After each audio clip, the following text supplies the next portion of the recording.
নেপালের বর্তমান পরিস্থিতি সবাই জানেন। ঘাটাল মহকুমার বহু মানুষ কর্মসূত্রে নেপালে রয়েছেন। তারা কেমন আছেন?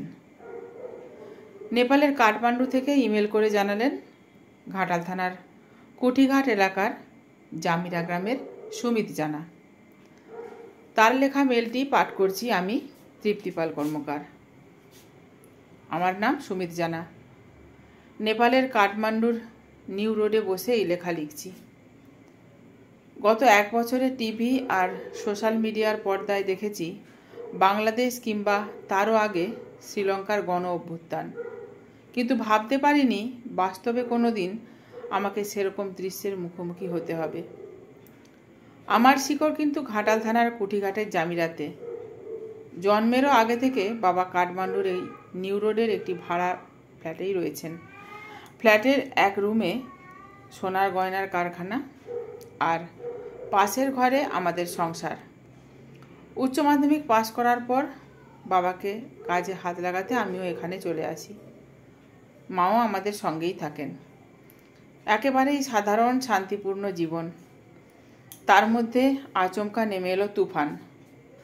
কয়েকদিন ধরে নেপালের পরিস্থিতি যে অস্থির হয়ে উঠছে টিভির পর্দায় তার আভাস পাচ্ছিলাম, কিন্তু আশেপাশে বিশেষ কিছু চোখে পড়ছিল না। মনে হচ্ছিল হয়তো শহরের অন্য কোথাও উত্তাল জনতা আমাদের এলাকায় পৌঁছবে না। কিন্তু সোমবার সকালে হঠাৎই বাড়ির মালিক কেদার শাহী দরজায় এসে সতর্ক করলেন, কেউ বাইরে বেরোবেন না, খুব খারাপ অবস্থা। তার চোখে মুখে ভয়, যেন আমার বয়সী ছেলেমেয়েদের এই আন্দোলন আরও অপ্রতিরোধ করে তুলছে। কথা শুনে বুকের ভেতরটা ধকধক করতে লাগলো। তবুও দুপুরে মা বললেন বাজার থেকে কিছু নিত্য প্রয়োজনীয় জিনিস কিনে আনতে। ব্যাগ কাঁধে নিয়ে বেরিয়ে দেখি প্রায় সব দোকান বন্ধ। যে 2-1টা দোকান খোলা তাতেও উপচে পড়া ভিড়।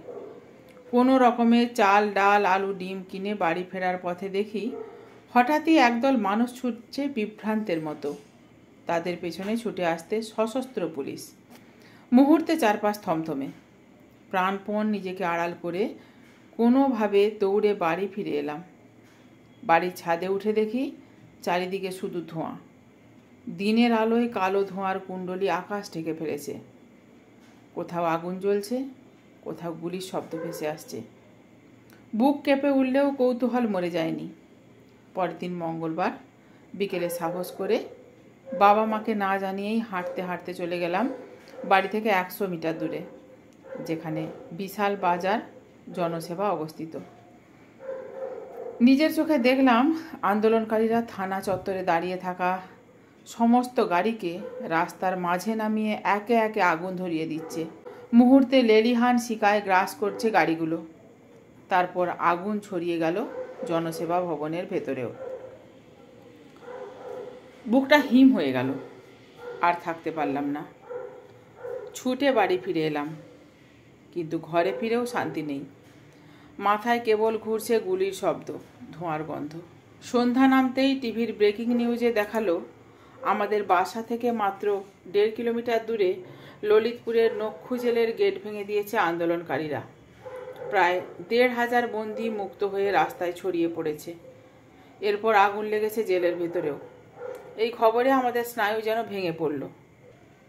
রাত বাড়তে না বাড়তেই খবর এলো আমাদের এলাকারই শ্রীবাস নামে এক বাঙালির দোকান লুট হয়ে গেছে। বুক কেঁপে উঠল। পরের শিকার যদি আমাদের ফ্ল্যাট হয়। জানলা বন্ধ করে আলো নিমিয়ে সেদিন রাত কাটালাম আতঙ্কের অন্ধকারে। অস্থিরতা শেষ হবে কবে তা কেউ জানে না। এই আতঙ্ক আর অনিশ্চয়তার মধ্যে দিন কাটছে আমাদের। বাবা, মা ও আমরা সবাই মিলে এই পরিস্থিতি থেকে দ্রুত মুক্তি পাওয়ার প্রার্থনা করছি।